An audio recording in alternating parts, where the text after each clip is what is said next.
Communications Network. Good morning. Good to have you back. We're looking there now at the construction industry and what is happening. Now, if the Prime Minister had made his original decision, which was to open up government construction only, that clip that you just saw would not be seen based on our interview yesterday. It was only because he changed his mind on Saturday after the construction industry sector basically had their trucks rolling on the road, so to speak, in protest, that the Prime Minister conceded and opened up the private construction sector. As you can see, it makes a lot of difference to the companies that are involved in construction. It makes a lot of difference to the workers who are involved in construction. Together with the construction industry, both public and private, it means that jobs that were lost are now back on track. It means that incomes are now back on track. It means that while the workers and people in this industry can look after their lives, they can also make a livelihood. So lives with livelihoods become very, very important in the opening up of industry. But we need to understand also that while there is an ecosystem for an industry, and you have the construction industry related to quarries, related to hardwares, related to logistics, related to transportation, and so on, this industry is also related to, let's say, getting food or getting items for the construction industry that you might need on the job, little things that you might remember if you were there. It also relates to on the way back from work, you might want to go to the grocery and so on. So the ecosystem becomes a little larger than just the construction industry. So that is why yesterday when Mr. Chin was speaking with me, he mentioned the fact that all of these restaurants, all of these service industries, etc., had remained closed. And he was bemoaning the fact that it did not make too much sense. Now, the Prime Minister at some time, on one occasion before, went into some great detail about the issue and has on many occasions gone into the issue of the science behind the decision making that the government is doing.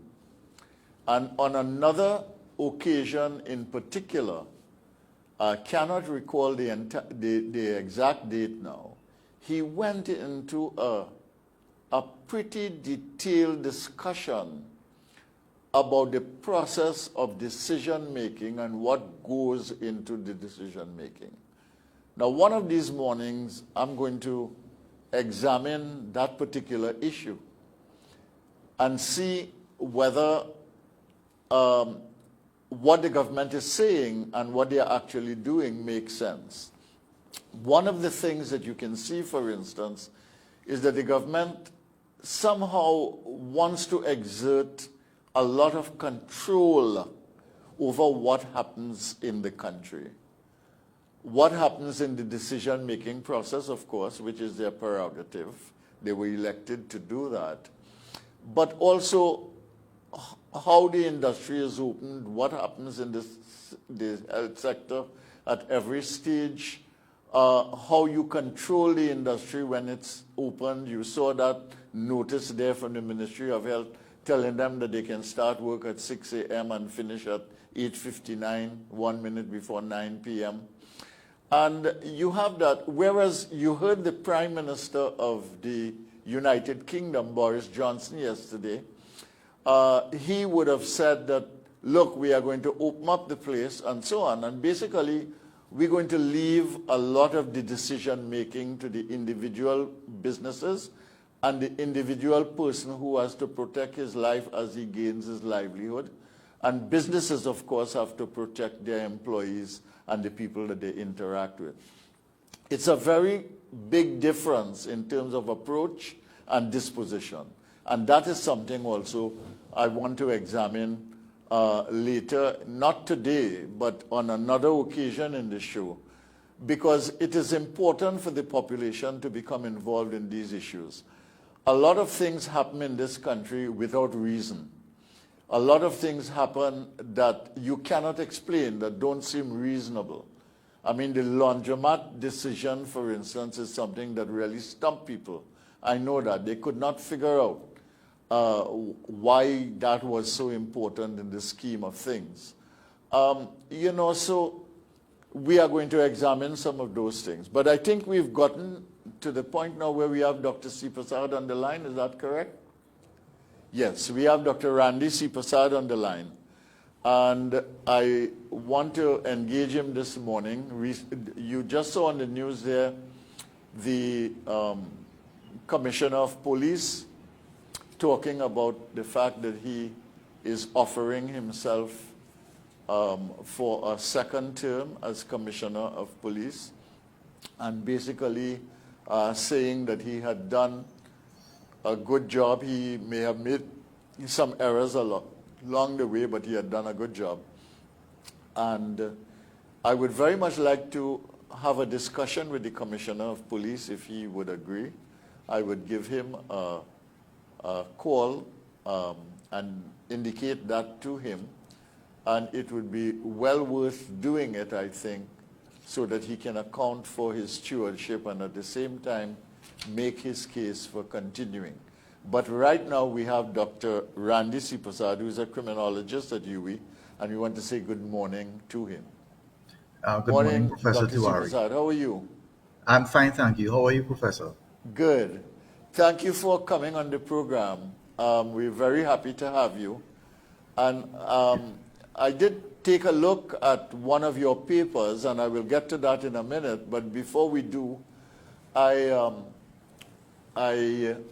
want to ask you, as a criminologist looking on at what is happening in the society and doing the research work, looking at the statistical information, and basically looking at the scenario involving crime, what is your assessment of where we are today, let's say 2 or 3 years ago? I'll tell you, Professor, the crime situation presently is something that's very, very difficult to make a judgment on. The crime figures are down, but the crime figures are not down because of any government intervention. The crime figures are actually down because of the lockdowns and the measures that have been put in place as a result of the current pandemic. And this is something that we've seen the world over. Because if you have government lockdowns and you have people at home, what you have is a reduction in the convergence in time and space of potential victims and potential offenders. And as criminological theory will show us, once you have that reduction, it inevitably results in a reduction in crime. So a reduction in activity is what you are saying, Yes. and a reduction in social interaction and opportunities for that. Yes. In fact, are factors which affect the downward movement of crime in any society. And COVID was such an occasion. Yes, it was. And as I say, I've looked at research all over the world, you name it, India, Australia, almost everywhere that you can find. Once there is a reduction in opportunity for crimes to occur, crimes will go down. Of course, this is specific to certain types of crimes. And we're talking predatory crimes, which occur in public. Of course, things like the lockdown measures could result in increases in other types of crimes. Domestic violence or sexual offenses represent a very good example. If you take, let's say, domestic violence, what occurs is that you have the convergence in time and space of potential victims and offenders, meaning that the victims and the offenders are locked into the home environment. So you typically would find an increase in something like domestic violence. So it all depends. If you have, for instance, businesses in which there are fewer persons present or no persons present because the businesses are now locked down or closed, then there is a greater likelihood of theft, of crimes occurring against those businesses. So there could be different effects on different types of crime depending on the specific crime. But generally, the bulk of crimes out there would show a decline. And they have indeed in the case of Trinidad and Tobago.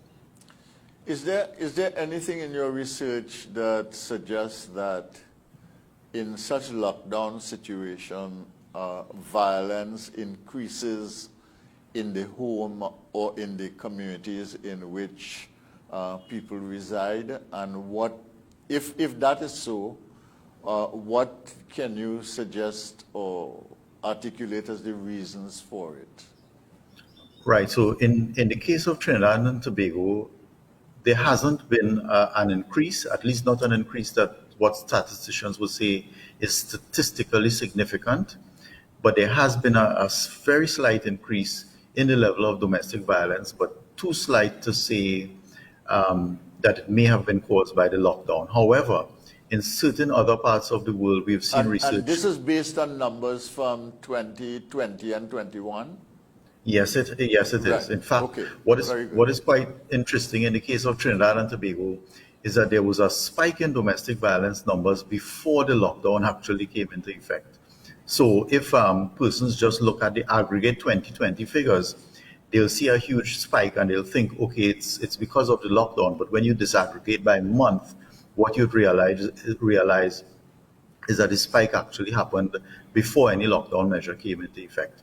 But in those places where it does happen, in the case of domestic violence specifically, the perpetrator and the victims are persons who operate within the home environment. And because they're locked down in an environment where potentially there are a greater number of stresses, for instance, if you think about economic stresses, let's say persons who are breadwinners and they can't work. An example here is that a lot of research, including research in Trinidad and Tobago, has shown that when males feel that they're not as empowered as they should be, or they don't have the ability to support their family or to fulfill the gender roles that's expected of them in society, one of the things that tends to happen is that it results in violence because it's sort of a challenge to their character, a challenge to their role. They feel belittled, and it may manifest itself in different types of compensatory behavior, one of which could be violence in the home, unfortunately. So this is a mechanism that could result in an increase in domestic violence under lockdown measures. Same applies to a state of emergency. If you recall, we had a state of emergency some years ago under the previous government, and when that was around 2011-12, and when we looked at the number of sexual offenses, what we actually saw was a huge spike in sexual offenses, and more than likely it was as a result of the lockdown with people, the state of emergency, with people being locked in their homes and all of that. Because one of the things that we do find about sexual offenses is that the perpetrator is usually someone who is known to the victim. Yes. So when you lock people in an environment where they essentially can't escape, there is a greater likelihood that offenses could happen. Okay. So all right. So the lockdown is one thing, but economic circumstances are another. Yes. And I suspect proximity and access would be a third in terms of facilitating crimes. But you said that some crimes have come down. What kind of crimes have come down because of the COVID period? What we see is generally that you might attribute principally to the fact of COVID and the lockdown. Generally what we would call predatory crimes, so those crimes that happen against members of the public, things like robberies, burglaries, and theft and the like. Those types of things. So, so crimes that involve individual aggression. Yes. What about Yes. murders? What has happened? Those have actually declined as well. Okay. And the other thing is the gang violence has often been articulated as being one of the causes for criminal behavior and also violent behavior, and also the spike in murder rates whenever they occur. What, from your knowledge, what is happening to the gang culture in Trinidad and Tobago under COVID? Right. So gangs operate in a way that's very different from public crimes because gang violence is driven by deep-seated hatreds, long-standing rivalries, and because of the nature of those types of interactions, what you would find that even lockdown measures, even strict containment measures as the ones we have in place, may not necessarily reduce gang violence or the propensity towards gang violence. So, what we will see in any society, Trinidad and Tobago included, where we have gangs, is that gangs will account for a certain proportion of certain types of crimes. In the case of Trinidad and Tobago, if we look at the murder statistics, what we will see is that gang violence accounts for about 50% of the murders. What you would find generally is that the crimes that are committed by gangs may remain almost on par with pre-lockdown levels because the mechanisms that drive gang violence are very, very different, right? So that is not that is not affected in the same way as other crimes which may be spontaneous or created by opportunity. Exactly. There is a distinction to be made. There is, and the rivalries persist regardless of the conditions that attend, let's say, a state of emergency or a COVID lockdown for the gang culture. Is that correct? Yes, that is absolutely correct. And it's interesting that you say that because if you consider data from Jamaica, what you would see is that the lockdowns in Jamaica, which happened at the same time that they did in Trinidad and Tobago, didn't result in any reduction in crime. And a very, very big part of the reason would be related to the extent, the number of gangs, and the level of embeddedness of gangs in Jamaican society, because there are so many communities, far more than in Trinidad and Tobago, with criminal gangs where gangs control the communities. These are called garrison communities. And in the case of Jamaica, because gangs is such a pervasive feature, and because they affect crime rates in a very significant way, one of the things you'd find is that the crimes didn't actually decline in Jamaica. In Trinidad and Tobago, while we do have gangs, what happens is that they're isolated to a very few geographical areas and represent a very, very tiny proportion of the population. Now, mind you, they do contribute significantly to the crime levels, but because they're so isolated and so small in numbers, the overall crime picture would show a change because there is a large proportion of crimes that also are perpetrated by persons outside of gangs, and it is those crimes that would be affected by lockdown measures. Okay. Tell me, I read your paper and I noticed that you had this comparison between Jamaica and Trinidad and Tobago. And I mean, could you talk a little bit for the sake of the listener, the listening public, about some of the similarities and differences between the crime situation in Jamaica and in Trinidad and Tobago and the response under lockdown conditions in the two societies? Right. So the crimes are a bit different. If you had to describe the Jamaican situation, you would describe it more as a violence problem rather than a crime problem, meaning that what drives a lot of the crime there, or a better word is the violence there, is the deep-seated hatreds and the animosities and the long-standing conflicts that have occurred among gangs. So in the case of Jamaica, what happened back in the 60s, in the post-independence era, is that political parties actually aligned themselves with criminal gangs in an effort to coerce votes in particular geographic areas.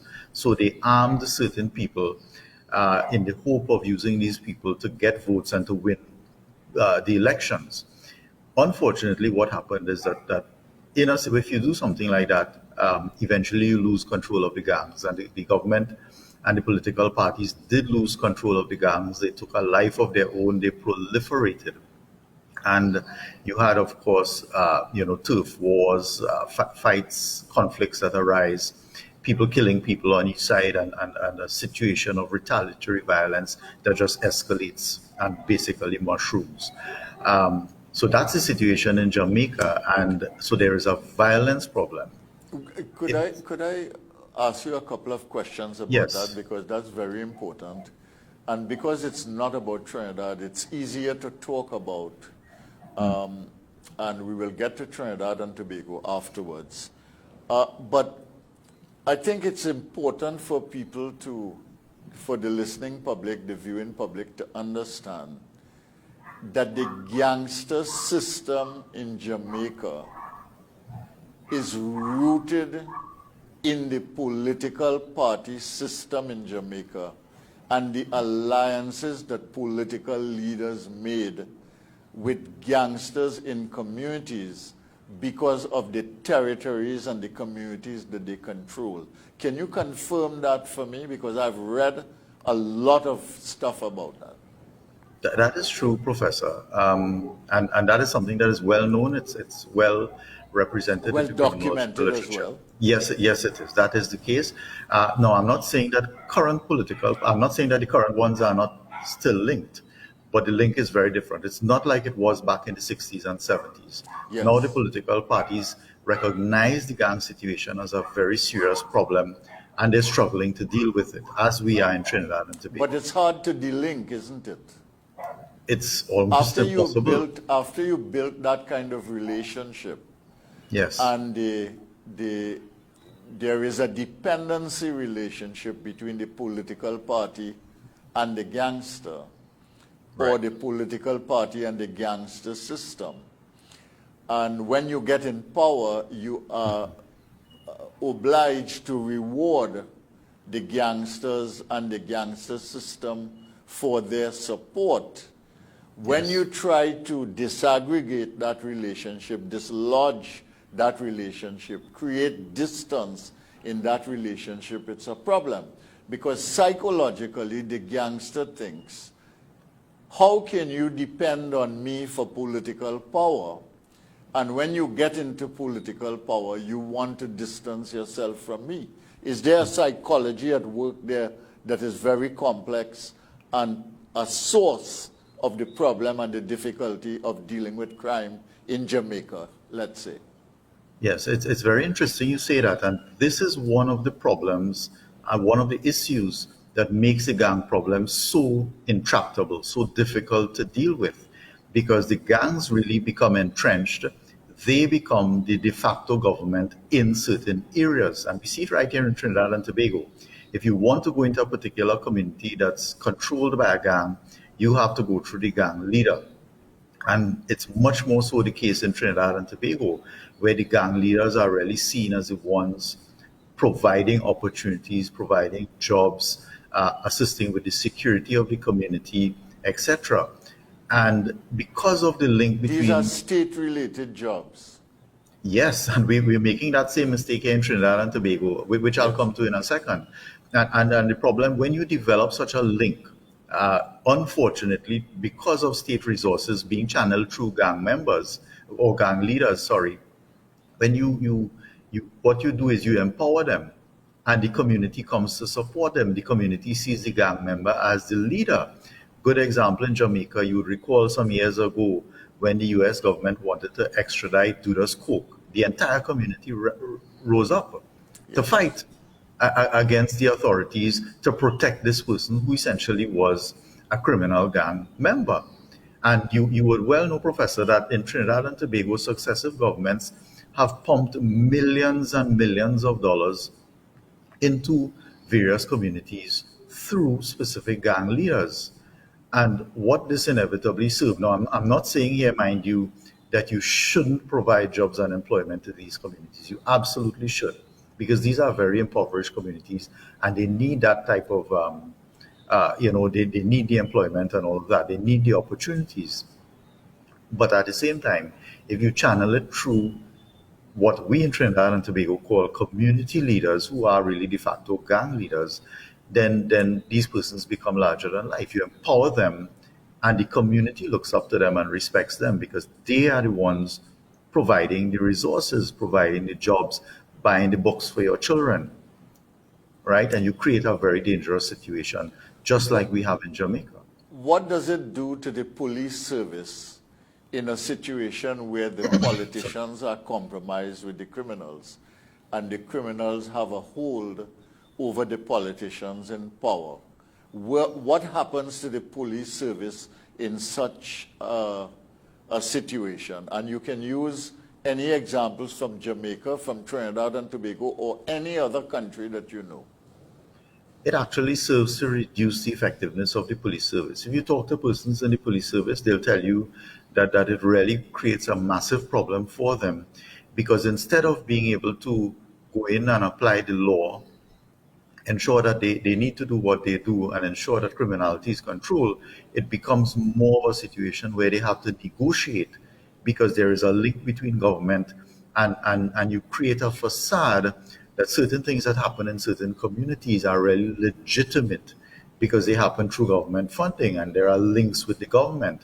So once you have these types of links, then really where the police have to negotiate to control crime rather than to apply the law, then it makes their job a lot more difficult. That is a very important point. I've never heard it made like that before, which is that you really move, the police service moves from an instrument for the enforcement of law to individuals who must now negotiate to facilitate application of the law in a particular community.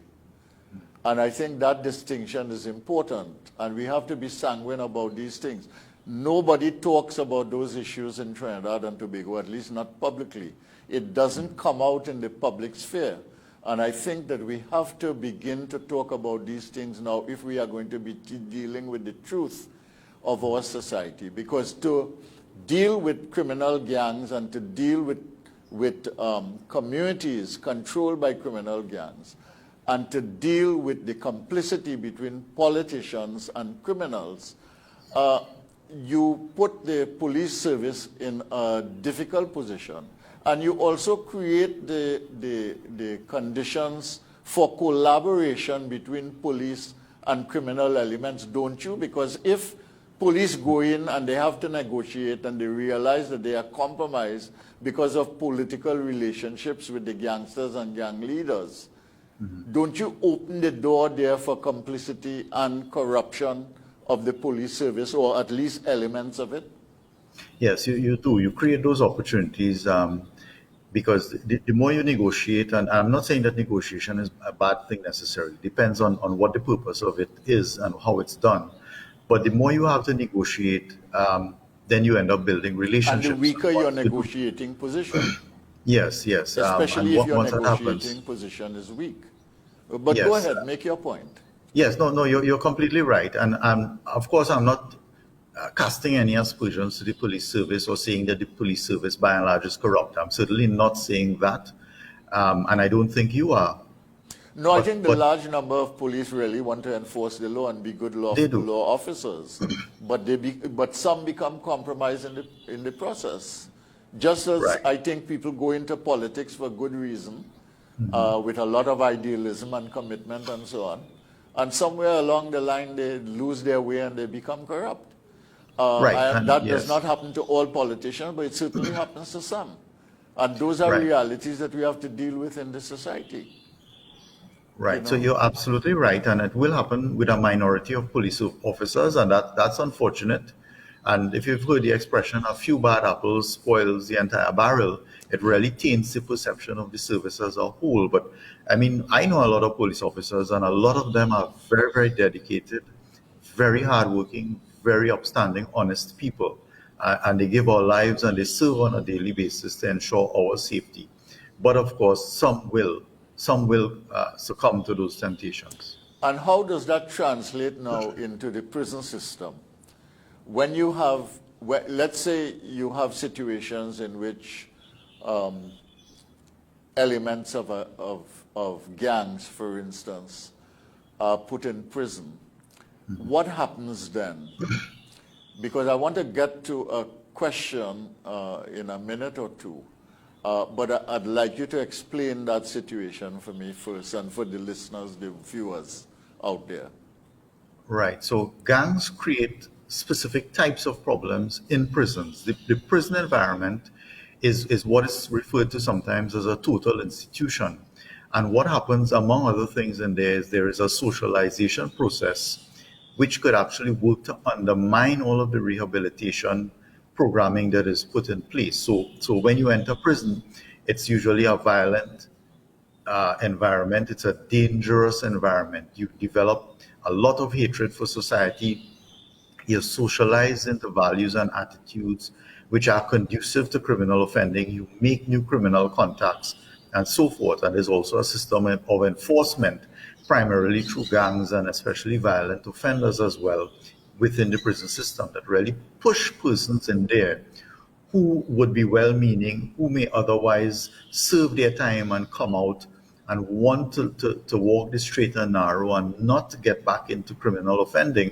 It almost channels them and pushes them into a situation where their likelihood of committing crime increases once they get out of prison, because they're socialized into values and attitudes conducive of criminal offending. They have made contacts inside of the prisons and been introduced to people that they could speak to outside of the prisons once they come out, and by that I mean criminal elements. They are not assisted in terms of socializing back into the environment and reintegrating back into society once they are released. And when they're released, they encounter a very unforgiving society that is unwilling to hire them, unwilling to have anything to do with them, and inevitably they have no choice but to gravitate towards crime and towards criminal elements to survive. And this is why the recidivism rates, meaning the reoffending rates, once you come out of prison, is so high. It's actually around 50% in Trinidad and Tobago. And gangs play a very, very important part in that socializing process and in driving those high recidivism rates. Yeah, you mentioned the prison being a total institution, and I remember reading Goffman on that Yes. particular issue and how seminal that kind of thinking was and the work was. But you raise an important issue here about, the option for rehabilitative justice, or what do they call it now? Restorative justice. How do you approach the issue of restorative justice in such an environment in which, in that total institution, the power of the criminal gang elements and their ability to wield influence becomes so pervasive? Is there a way of doing that? Yes, there is a way of doing that. The first thing that we must recognize. And you agree with me that our job should be, if people go to prison, our best job as a society is to try to get them back on a reasonable track in the society, to rehabilitate them if we can, right? We don't want them to go back to prison. No, we don't. We want them to be, upon release, fully functioning, fully integrated members of society who are productive and who don't go on to reoffend. That is what we want. All right. So how do we get restorative justice to work in this complex situation? Right. So the very first thing we must recognize is that we are miles behind some of our Caribbean brothers and sisters, including countries like Guyana and Jamaica, with the use of a restorative justice approach. Somehow it hasn't taken root to any extent. So we need government powers that be to drive the approach. It is an approach that happens not just within the prison environment, but it's something that has to happen outside of the prison environment as well. So one of the big problems in the prisons is the overcrowding and the overuse of imprisonment. Remember that I said that prisons are environments that can actually increase the propensity for criminal offending. So when we dump everybody into the prison system for whatever offenses, we actually are creating a bigger problem for ourselves. So the first thing that we need to do is put the restorative justice model outside of the prison system, where we can divert less serious offenders through that type of model, where there's mediation and counseling and other types of approaches, whether community sanctions and all So these you things. start by separating the sheep from the goat. You do. You don't lump the sheep into the prison with the wolves, so to speak. Okay, because what you are trying to do is not to institutionalize a first-time offender That's right. or to criminalize a light offender who has been sent to prison, Yes. but to create the conditions for rehabilitation of those while you have a different approach in the prison to harden, what you might call hardened criminals. Is that correct? Yes. Is that legitimate? Am I wrong to say that you have to have a different approach to hardened criminals? You do have to have a different approach. There are some people you can't rehabilitate at all, and there is a lot of theory and research which shows that. Okay. But at the same time, those persons represent a minority. Most people can be rehabilitated. Most people can be rehabilitated. Most people can be rehabilitated. And we have to give people the benefit of the doubt. We do. But the problem is the way that our prison environment is configured, with the strains that it experiences through overcrowding, through the large influx of gang members and very violent persons, is that the prison environment functions more as a means of punishment rather than a means of restoration and rehabilitation. So we still have very much a mentality where we see the prison as a place to punish people. But the thing that we fail to recognize is that people are sent to prison as punishment, not for punishment. So unfortunately, what we do is that our prison environment operates in a place that's very violent and very dangerous. But prisons don't have to be like that. We don't have to treat people like animals inside a prison. If you treat people like animals, they become like animals. Yes. And there's a lot of work, self-fulfilling prophecy, and all of the work, labeling theory, and all of the work, empirical work, that really supports that idea of that people become how you treat them. And what we've seen in a lot of countries is that prison systems which treat inmates in a very humane way really put out people who come out very different in terms of character and propensity to commit criminal offending, meaning that the recidivism rates are a lot lower. Yes. So what we need is a change in attitude and a change in approach in terms of how we operate within the prison environment, right? I'm not saying it's not a difficult environment. It is an extremely difficult environment to operate in. I've visited all of the prisons many times and seen what it is like in there, what the conditions are like.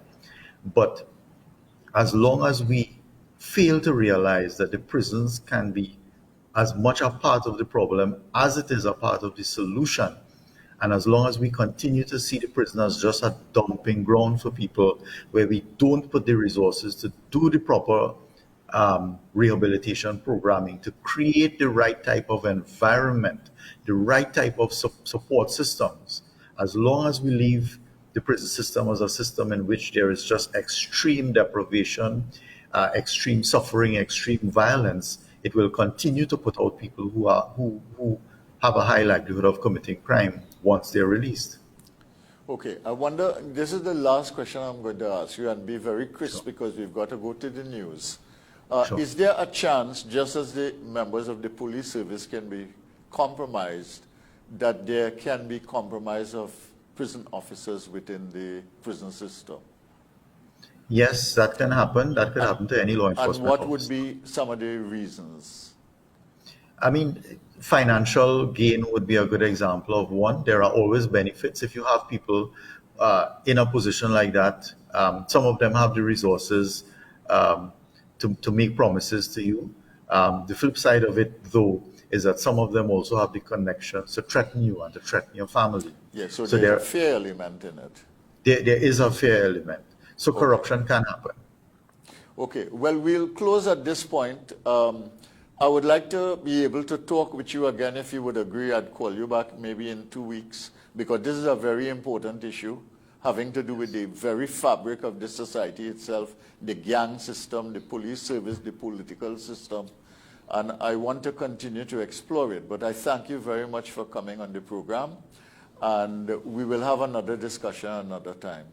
Dr. Randy Thank you. Seepersad, thank you very, very much. My pleasure. Thank you very much. All right. Bye. Well, we've had good discussions this morning. We had an economic discussion about the region.